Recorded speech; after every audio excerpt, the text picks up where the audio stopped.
اعوذ باللہ من الشیطان الرجیم بسم اللہ الرحمن الرحیم۔ ناظرین کرام السلام علیکم ورحمۃ اللہ وبرکاتہ۔ ناظرین کرام، حضرت نبی کریم صلی اللہ علیہ وسلم کے صحابہ کی سیرت پر مشتمل پروگرام اصحابی کالنجوم کا ایک اور ایپیسوڈ لے کر ہم آپ کی خدمت میں حاضر ہیں۔ حضرت اقدس مسیح موعود علیہ السلام فرماتے ہیں، ذبحوا وما خاف الورا من صدقہم بل آثر الرحمن عند بلائی، یعنی صحابہ ذبح کیے گئے لیکن اپنے صدق کی وجہ سے وہ مخلوق سے نہیں ڈرے، اور بلا کے وقت، مصیبت کے وقت انہوں نے رحمان خدا کو اختیار کیا۔ ناظرین کرام، آج کے پروگرام میں ہم سیف اللہ کا لقب پانے والے صحابی حضرت خالد بن ولید رضی اللہ تعالی عنہ کے مناقب اور محامد کا تذکرہ کریں گے۔ حسب سابق اس پروگرام میں بھی میرے ساتھ شریک گفتگو رہیں گے محترم مولانا محمد حمید کوثر صاحب اور محترم مولانا منصور احمد صاحب مسرور، دونوں کا پروگرام میں خیر مقدم کرتے ہیں۔ پروگرام کا آغاز کرتے ہوئے میں محترم مولانا محمد حمید کوثر صاحب سے یہ پوچھنا چاہوں گا کہ حضرت خالد بن ولید کی ولادت اور اسلام سے قبل آپ کی زندگی کے بارے میں کچھ روشنی ڈالیں۔ حضرت خالد بن ولید رضی اللہ تعالیٰ عنہ کے والد کا نام ولید بن مغیرہ تھا، اور یہ قریش کی ایک شاخ بنو مخزوم سے ان کا تعلق تھا۔ یہ مکہ میں پیدا ہوئے اور عمر کے لحاظ سے سیدنا حضرت محمد مصطفیٰ صلی اللہ علیہ وسلم سے کم و بیش 12 سال یہ چھوٹے تھے۔ ان کا قبیلہ بنو مخزوم یہ گھوڑے پالنے کا کام کرتا تھا۔ یہ جنگجو قبیلہ تھا، اور قریش کی طرف سے جو جنگیں ہوتی تھیں اس کے لیے اسلحہ تیار کرنا، ہتھیار تیار کرنا، گھوڑے پالنا، یہ ان کا پیشہ تھا۔ اور حضرت خالد بن ولید رضی اللہ تعالیٰ عنہ بچپن سے ہی گھڑ سوار، نیزہ باز، تلوار چلانے کے ماہر، دفاع کرنے کے ماہر، جنگی مشقوں کے ماہر، یہ ساری مہارتیں ان کو حاصل تھیں۔ اسی میں یہ بڑے ہوئے اور جوان ہوئے۔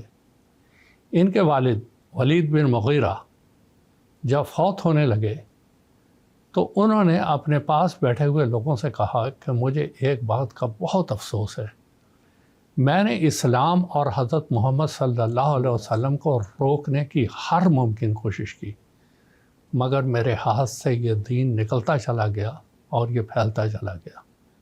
وہاں ابو سفیان بیٹھا ہوا تھا، وہ کہنے لگا کوئی بات نہیں ولید، ہم اس کام کو آگے جاری رکھیں گے۔ اسی کا اثر حضرت خالد بن ولید رضی اللہ تعالیٰ عنہ پہ تھا۔ اسلام سے قبل انہوں نے جو کچھ کیا، سب سے پہلے یہ کہ جنگ بدر میں یہ مشرکین کے ساتھ تھے اور ابو جہل کے یہ دست راست سمجھے جاتے تھے، اور وہاں شریک ہوئے، جنگ میں شریک ہوئے۔ وہاں سے آنے کے بعد پھر دوسری جنگ جو ہوئی سن 3 ہجری میں، جنگ احد، اس میں یہ شریک ہوئے۔ جنگ احد میں جو فتح مسلمانوں کو حاصل ہوئی، اس کو شکست میں بدلنے کے جو اسباب تھے ان میں سے ایک بڑا سبب ان کا بھی تھا۔ حضرت رسول کریم صلی اللہ علیہ وسلم نے جنگ کی ابتدا میں ہی 50 تیر انداز عبداللہ بن جبیر رضی اللہ تعالیٰ عنہ کی سرکردگی میں اود پہاڑ کے بیچ میں ایک درہ تھا، وہاں پہ مقرر کیا تھے، اور حضور نے تاکید کی تھی خواہ ہم جنگ میں ہار جائیں یا جیت جائیں، تم نے اس درے کو نہیں چھوڑنا۔ جنگ شروع ہوئی اور تھوڑی دیر کے بعد اللہ تعالیٰ نے مسلمانوں کو فتح عطا کی۔ اب جو وہاں پہ 50 تیر انداز تھے وہ نیچے اتر آئے اور آ کے انہوں نے مال غنیمت جمع کرنا شروع کیا۔ ان کے سردار نے سمجھایا کہ دیکھو رسول کریم صلی اللہ علیہ وسلم نے تاکید کی تھی کہ درہ نہیں چھوڑنا۔ وہ کہنے لگے نہیں، حضور کا منشا یہ تھا جب تک جنگ میں فتح نہیں ہوتی، اب فتح ہو گئی، اب کیا فائدہ یہاں کھڑے ہونے کا۔ 5 یا 6 ساتھی ان کے پاس رہے اور باقی سارے کے سارے نیچے اتر آئے۔ اس کے بعد کیا ہوا کہ خالد بن ولید ایک ماہر جنگجو انسان تھا، اس نے دور سے دیکھا درہ خالی ہو گیا۔ انہوں نے اپنے گھوڑے اور اپنے ساتھیوں کو دوڑایا اور درے کی طرف آئے، ان 4-5 جو تھے ان کو قتل کیا، اور اتنے زور سے پیچھے سے حملہ کیا کہ مسلمانوں کو سمجھ ہی نہیں آئی کہ ہو کیا گیا۔ وہ فتح جو مسلمانوں کو حاصل ہوئی تھی وہ ساری کی ساری شکست میں بدل گئی۔ وہ تو بدلی سو بدلی، 70 صحابہ شہید ہوئے، اور اس کے ساتھ ساتھ جو سب سے بڑا نقصان ہوا، رسول پاک صلی اللہ علیہ وسلم کا چہرہ مبارک زخمی ہوا، آپ کے 2 دانت شہید ہوئے۔ یہ عہد کی بات ہے۔ تیسرا معرکہ جو اسلام سے قبل جس نے ان کی حالت کو تبدیل کیا وہ تھا غزوہ خندق۔ مدینہ کے تحفظ کے لیے رسول کریم صلی اللہ علیہ وسلم نے حضرت سلمان فارسی رضی اللہ تعالیٰ عنہ کے مشورے سے ایک خندق کھدائی تھی۔ کہتے ہیں 2 یا 3 کلومیٹر کے مسافت پہ تھی، وہ اتنی لمبی تھی اور چوڑی تھی اور گہری تھی۔ 24,000 کا لشکر لے کر یہ قریش وہاں پر پہنچے، اپنے ساتھ دوسرے قبائل کو بھی ملایا مدینہ پہ حملہ کرنے کے لیے۔ مسلمانوں کی کل تعداد اس وقت 3,000 کے قریب تھی۔ انہوں نے بہت کوشش کی کہ خندق پار کر کے کسی طرح مسلمانوں پہ حملہ آور ہوئے، مگر یہ جب بھی 1-2 دفعہ آئے ان کو بری طرح شکست ہوئی اور واپس چلے گئے۔ اس کے بعد 24 دن محاصرہ رہا، اور 24 دن کے بعد رات کو آندھی چلی، اتنے زور سے آندھی چلی کہ وہ ریگستان کی جو ساری ریت ہوتی ہے وہ اڑ کے ان کے اوپر پڑنے لگی، آگ بجھ گئی، سب کچھ ہو گئی، یہ چھوڑ کے وہاں سے چلے گئے۔ یہ کہتے ہیں اس دن میرے دل میں یہ خیال پیدا ہوا کہ کہاں 3,000 کہاں 24,000، کوئی غیبی طاقت ہے جو ان کی مدد کرتی ہے، باوجود جنگی ہنر جاننے کے ہم کو شکست ہوتی ہے۔ چلے گئے واپس۔ اس کے بعد صلح حدیبیہ ہوئی، ان کو وہ صلح پسند نہیں تھی۔ بہرحال وہ رسول کریم صلی اللہ علیہ وسلم اپنے صحابہ کو لے کے واپس آ گئے۔ اگلے سال جب عمرہ کو گئے جو معاہدے کے مطابق، تو آپ طواف کر رہے تھے، ان کے بھائی ولید بن ولید وہ مسلمان ہو چکے تھے، ان سے حضور ان کے ساتھ تھے۔ ان سے حضور نے پوچھا خالد کہاں ہے؟ کہنے لگے حضور مجھ سے ملاقات نہیں ہوئی، وہ بچتے پھر رہے ہیں، وہ دیکھنا نہیں چاہتے یہ منظر غالباً۔ حضرت ولید نے ان کو ایک خط لکھا کہ تیرے جیسا زیرک اور عقل مند انسان اسلام کی یہ ترقیات دیکھتے ہوئے بھی اسلام قبول نہ کرے، یہ ایک بہت بڑی جہالت ہوگی۔ حضرت خالد بن ولید کو یہ خط ملا۔ اس کے بعد انہوں نے ایک خواب بھی دیکھی کہ میں ایک بنجر میدان میں ہوں اور اچانک مجھے اللہ تعالیٰ جو ہے اچانک میں ایک سرسبز میدان میں آ جاتا ہوں۔ اس خواب کو دیکھنے کے بعد انہوں نے مکہ سے اپنے گھوڑے پہ سوار ہوئے۔ ان کے ساتھ حضرت عمر بن عاص اور عثمان بن طلحہ 2 اور آدمی تھے، پتہ نہیں تھا ان کو، لیکن انہوں نے کہا ہم بھی جا رہے ہیں اسلام قبول کرنے کے لیے۔ یہ وہاں سے مدینہ آ گئے اور آ کے رسول کریم صلی اللہ علیہ وسلم کے دست مبارک پر سب سے پہلے انہوں نے بیعت کی، پھر ان کے 2 ساتھیوں نے بیعت کی۔ تو اسلام سے قبل شدید مخالف تھے، ان کے والد شدید مخالف تھے، حسرت کرتے تھے، مگر ایک بات جو غزوہ خندق میں ہوئی اس نے ان کے ذہن کو بدلا، اور بدلتے بدلتے پھر انہوں نے اسلام قبول کیا۔ اس اصحابی کا نجوم کے ضمن میں ایک بات عرض کرنا چاہتا ہوں۔ ہمارے مسلمان بھائی، ہم تو بھائی سمجھتے ہیں ان کو، سیدنا حضرت محمد صلی اللہ علیہ وسلم کی بعثت ثانیہ کے مظہر کی ترقیات کو دیکھیں۔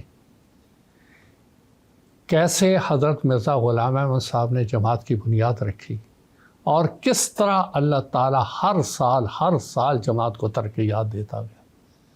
جس طرح خالد بن ولید رضی اللہ تعالیٰ نے یہ سوچا تھا کہ ہماری باوجود کوششوں کے، اور جیسے ان کے والد نے کہا تھا کہ اسلام پھیلتا چلا جا رہا ہے، ہمارے ہاتھ سے نکلتا جا رہا ہے، احمدیت پھیلتی چلی جا رہی ہے، اگر اصحابی کا نجوم پہ آپ کا ایمان ہے تو حضرت خالد بن ولید رضی اللہ تعالیٰ کی سوچ کے مطابق سوچیں کہ احمدیت کی یہ ترقیات باوجود اتنی شدید مخالفت کے اللہ تعالیٰ جو ان کا عطا کرتا چلا جا رہا ہے، یہ خدائی تائید ہے۔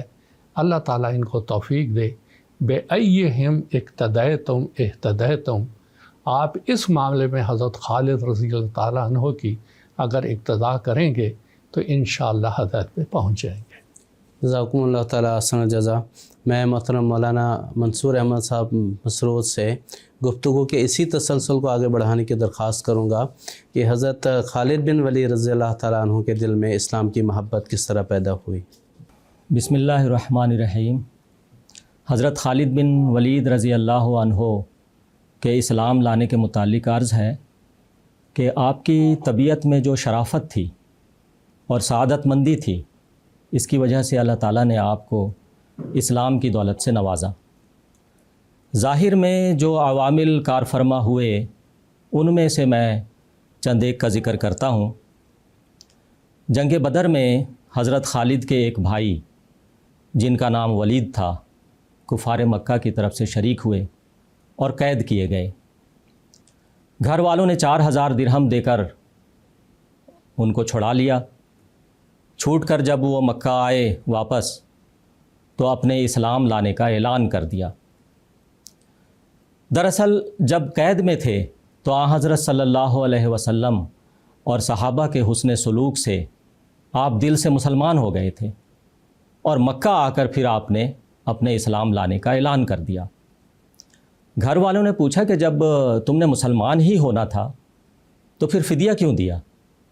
کہنے لگے کہ تاکہ لوگ یہ نہ سمجھیں کہ میں فدیہ کے ڈر سے مسلمان ہوا ہوں، میں دل سے مسلمان ہوا. پھر جتنے عرصہ آپ مکہ میں رہے آپ پر ظلم ہوا، لیکن آپ اسلام سے منحرف نہیں ہوئے، اور اس چیز کا حضرت خالد کی طبیعت پر ایک اثر تھا، یعنی بھائی کے اسلام لے آنے کا. پھر ایک اور وجہ یہ ہوئی کہ غزوہ احزاب کا بھی آپ کی طبیعت پر ایک اثر پڑا. غزوہ احزاب میں عرب کے تمام بڑے قبائل مسلمانوں کے خلاف جمع ہو گئے.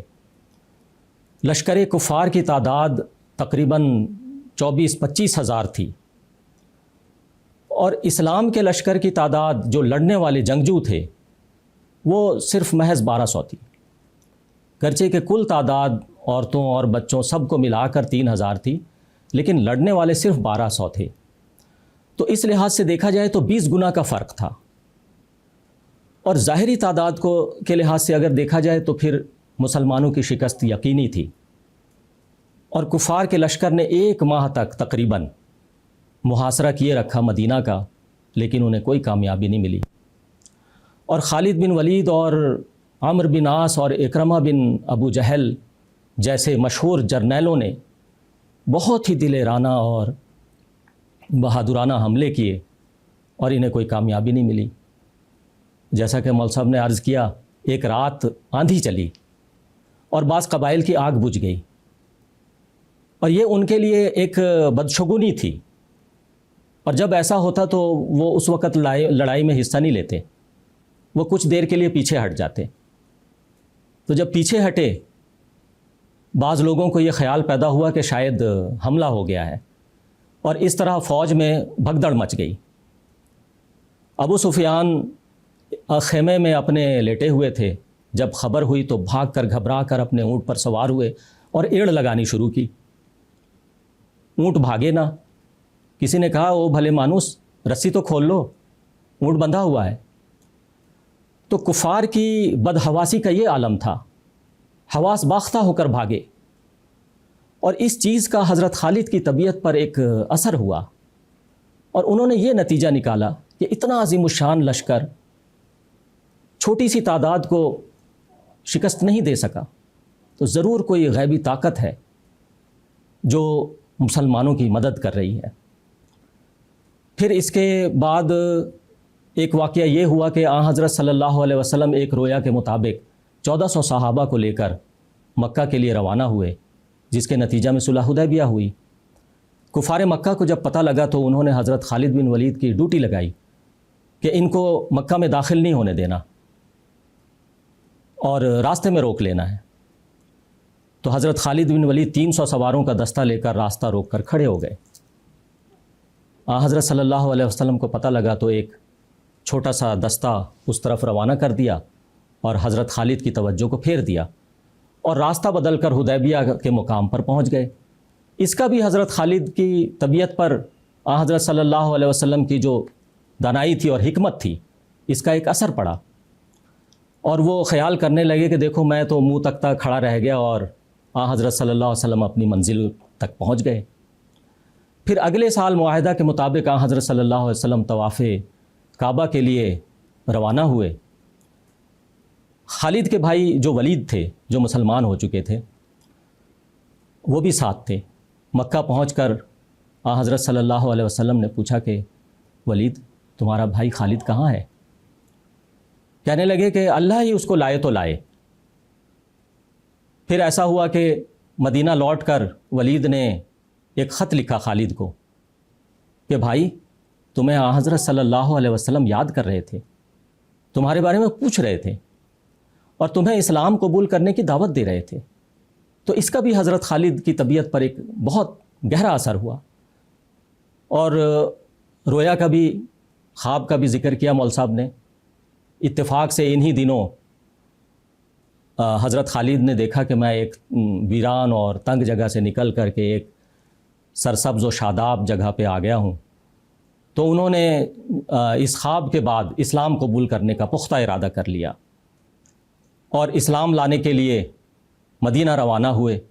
جب مکہ سے باہر نکلے تو عمرو بن عاص اور عثمان بن طلحہ سے ملاقات ہوئی۔ یہ دونوں بھی اسی ارادے سے نکلے تھے۔ تینوں حضرت صلی اللہ علیہ وسلم کی خدمت میں مدینہ پہنچے اور بیعت کی۔ حضرت خالد نے کہا کہ یا رسول اللہ، میں نے کئی جنگوں میں آپ کے خلاف لڑائی کی ہے، تو میرے گناہوں کے لیے آپ میری گناہوں کی معافی کے لیے آپ دعا کریں۔ تو حضرت صلی اللہ علیہ وسلم نے فرمایا کہ خالد، اسلام پچھلے سب گناہ مٹا دیتا ہے۔ پھر آپ نے حضرت خالد کے لیے دعا بھی کی۔ تو اس طرح یہ عوامل تھے اور یہ محرکات تھے جس کی وجہ سے حضرت خالد نے رضی اللہ عنہ نے اسلام قبول کیا۔ جزاکم اللہ تعالیٰ احسن الجزا۔ اسلام لانے کے بعد حضرت خالد بن ولید رضی اللہ تعالیٰ عنہ نے اسلام کی کس طرح خدمت سر انجام دی؟ محترم مولانا محمد حمید کوثر صاحب سے میں درخواست کروں گا کہ اس کی کچھ تفصیل بیان فرما دیں۔ حضرت خالد بن ولید رضی اللہ تعالیٰ عنہ نے اسلام لانے کے بعد اسلام کی بہت خدمت کی۔ اس کا مختصر سا تذکرہ بس ہیڈنگ کے طور پہ ہی کرتا ہوں۔ آپ اسلام لانے کے بعد آپ نے مکہ چھوڑ دیا اور مدینہ آ کے آپ نے رہائش اختیار کر لی۔ سن 8 ہجری میں ابھی آئے ہوئے آپ کو چند ماہ ہی ہوئے تھے کہ ایک غزوہ ہوا، سریہ کہتے ہیں اس کو، اس میں حضور صلی اللہ علیہ وسلم نے ایک لشکر بھیجا تھا۔ تو اس میں آپ شریک تھے، بصرہ کی طرف وہ لشکر بھیجا تھا۔ عیسائیوں کے خلاف جنگ تھی، جہاں آج کل اردن کا علاقہ ہے، یہ وہ علاقہ تھا سارا۔ عیسائیوں کی فوج بہت زیادہ تھی، کہا جاتا ہے کہ 2 لاکھ کے قریب جو ہے ان کی وہ فوج تھی، اور مسلمانوں کی تعداد اس سے بہت کم تھی، 3000 بھی نہیں تھی، اس سے بھی کم تھی یا اس سے قریب تھی۔ رسول کریم صلی اللہ علیہ وسلم نے جب اس لشکر کو مدینہ سے روانہ کیا تو آپ نے حضرت زید بن حارثہ رضی اللہ تعالیٰ عنہ کو سپہ سالار بنایا اور ان کو ایک سفید جھنڈا دیا۔ آپ نے فرمایا اگر زید رضی اللہ تعالیٰ عنہ شہید ہو جائیں تو ان کے بعد حضرت علی کے بھائی جعفر بن ابی طالب وہ سپہ سالار ہوں گے، اگر وہ بھی شہید ہو جائیں تو عبداللہ بن رواحہ وہ ہوں گے سپہ سالار۔ اگر یہ تینوں شہید ہو جائیں پھر مسلمان کسی ایک کو سپہ سالار مقرر کر لیں۔ اتفاق ایسا ہوا کہ یہ جنگ موتا کہلاتی ہے، وہاں پر حضرت زید شہید ہو گئے، اس کے بعد حضرت جعفر رضی اللہ عنہ شہید ہو گئے، اس کے بعد حضرت عبداللہ بن رواحہ شہید ہو گئے۔ مسلمانوں نے پھر ان کو سپہ سالار مقرر کیا۔ یہ بڑے ماہر تھے جنگ کے، یہ پہلا مارکا تھا اسلام کی طرف سے۔ انہوں نے بڑی حکمت عملی سے کیا کیا کہ جو دائیں طرف کی مسلمان فوج تھی ان کو بائیں طرف کر دیا، بائیں طرف کو دائیں طرف کر دیا، پیچھے والوں کو آگے کر دیا، آگے والوں کو پیچھے کر دیا۔ عیسائی فوج یہ سمجھی کہ کوئی تازہ دستہ ہے جو ان کا باہر سے آ گیا۔ ایک روب پڑا جنگ میں، پہلے زمانے میں ایسا ہی تھا۔ بہرحال اس دن خون ریز جنگ ہوئی، اور جنگ میں حضرت خالد بن ولید کی 9 تلواریں ٹوٹی، یعنی اتنی جنگ ہوئی کہ 9 تلواریں ٹوٹی۔ اور اس موقع پہ رسول اکرم صلی اللہ علیہ وسلم نے فرمایا کہ سیف اللہ، بہرحال سیف اللہ تھی، وہ شہید نہیں ہو سکتی تھی، اور وہ قائم رہی۔ اور آپ نے یہ وہ پہلا معرکہ تھا جو اتنی کم تعداد میں آپ کے سپہ سالاری میں اسلام نے جو ہے وہ فتح حاصل کی۔ اس کے بعد جو دوسرا جو معرکہ ہوا ان کی زندگی میں وہ فتح مکہ تھا۔ فتح مکہ میں جو داخل ہوئے، اس میں جو رسول اکرم صلی اللہ علیہ وسلم نے ان کو جس فرقے کا وہ سپہ سالار بنایا، اس کا مقابلہ اکرمہ اور صفوان سے ہوا۔ اس وقت وہ مشرکین تھے، وہ چند منٹوں میں دوڑ گیا اور معاملہ ختم ہو گیا، اور یہ دوسرا وہاں پر نکلا مقام۔ اس کے بعد نخلا ایک جگہ تھی جہاں پر عزا نامی ایک بت تھا، رسول اکرم صلی اللہ علیہ وسلم نے فرمایا اس کو توڑنا بہت زیادہ ضروری ہے۔ یہ گئے اور اس کو توڑا، اور حضور صلی اللہ علیہ وسلم نے فرمایا آج کے بعد اس طرح کے بتوں کی یہاں عبادت نہیں ہوگی۔ تیسرا کام انہوں نے غزوہ حنین میں کیا۔ جب حنین کا لشکر آیا تو حضور صلی اللہ علیہ وسلم نے ان کو سپہ سالار ایک فرقے کا بنا کے بھیجا۔ وہاں بھی انہوں نے آگے بڑھ کر مقابلہ کیا، تھوڑے زخمی ہوئے، بہرحال وہاں ایک شریک ہوئے۔ غزوہ طائف، وہاں پر ایک محاصرہ تھا، وہاں یہ شریک ہوئے رسول اکرم صلی اللہ علیہ وسلم کے ساتھ۔ اس کے بعد نجران میں ایک معرکہ تھا، وہاں کے شریک ہوئے۔ اس بیچ میں رسول اکرم صلی اللہ علیہ وسلم کی وفات ہو گئی، اور حضرت ابوبکر رضی اللہ تعالیٰ عنہ کا زمانہ عہد مبارک شروع ہوا۔ اس میں جنگ یمامہ جو مسلمہ کذاب کے خلاف تھی، انہوں نے بڑا اہم کردار ادا کیا اس جنگ میں، اور اتنی خون ریز جنگ میں انہوں نے اللہ تعالیٰ کے فضل سے وہ جنگ جو ہے وہ جیتی، اور اس کے بعد وہ قتل ہوا۔ وہ کمال حکمت عملی تھی، اس کو بیان کرنے کا یہاں وقت نہیں ہے۔ اس کے بعد آپ کو حکم ہوا ایران سے جنگ کرنے کا، سلطنت ایران سے، وہاں آپ گئے۔ وہاں سے فوراً بعد آپ کو حضرت ابوبکر رضی اللہ عنہ نے فرمایا کہ آپ روم کے علاقے کی طرف آ جائیں، جو عیسائیوں کا علاقہ ہے، جیسے شام ہے، اردن ہے، حمص ہے، دمشق ہے، یہ سارے علاقے، اور بیت المقدس ہے، یروشلم ہے، اس طرف آپ آئیں۔ یہ اس طرف پہنچ گئے، اور وہاں جا کے بھی آپ نے جنگ شروع کی۔ اس بیچ میں کیا ہوا کہ حضرت ابوبکر رضی اللہ تعالیٰ عنہ کی وفات ہو گئی۔ وفات ہونے کے بعد حضرت عمر رضی اللہ تعالیٰ عنہ کو اللہ تعالیٰ نے مسند خلافت پر متمکن فرمایا۔ انہوں نے حضرت عمر رضی اللہ تعالیٰ عنہ نے ایک رسالہ، ایک خط بھیجا، ابو عبیدہ نام تھا ان کا، ابو عبیدہ کو ایک خط بھیجا کہ میں خالد بن ولید کی جگہ آپ کو سپہ سالار بنا رہا ہوں۔ جب وہ چٹھی پہنچی تو انہوں نے ایک تو یہ بتایا کہ حضرت ابوبکر رضی اللہ تعالیٰ عنہ کی وفات ہو گئی ہے، اور آپ کی جگہ مجھے حضرت عمر رضی اللہ تعالیٰ نے سپہ سالار بنایا ہے۔ انہوں نے کہا ٹھیک ہے، میں ایک عام سپاہی کی طرح آپ کی اطاعت کروں گا۔ حضرت عمر خلیفہ وقت نے جو حکم دیا ہے، اگر وہ ایک چھوٹے بچے کو بھی وہ میرا سپہ سالار بنا دیتے، میں اس کی بھی اطاعت کرتا ہوں، میں اس کی بھی اطاعت کرتا۔ آپ جو خدمت مجھ سے لینا چاہتے ہیں مجھے بتائیں، میں خدمت کرتا چلا جاؤں گا۔ یہ خدمات کا سلسلہ آپ کا جاری تھا۔ اسلام کے لیے یہ جہاد تھا جو اس زمانے میں دشمنوں کی طرف تھا، اور آپ آگے چلتے چلے جا رہے تھے۔ اس کے بعد ایک آخری بات کر کے جنگ یرموک ہوئی، اس میں آپ نے حصہ لیا۔ جنگ یرموک جب ہوئی، وہاں سے واپس آ رہے تھے تو حضرت ابو عبیدہ رضی اللہ تعالیٰ عنہ آپ کے ساتھ تھے، اور آپ نے فیصلہ کیا کیونکہ اب دمشق سے ہم پیچھے ہٹ رہے ہیں، اور یہاں سے ہم نے جزیہ وصول کیا ہوا ہے اس شرط پہ کہ یہاں کے عیسائیوں کی اور غیر مسلموں کی ہم حفاظت کریں گے، کیونکہ ہمیں وقتی طور پہ ابھی پیچھے ہٹنا پڑ رہا ہے۔ تو جابیہ ایک جگہ ہے، ابھی بھی ہے، وہاں پہ آپ آ گئے، اور سارا جزیہ جو تھا وہ ان کو واپس کر دیا۔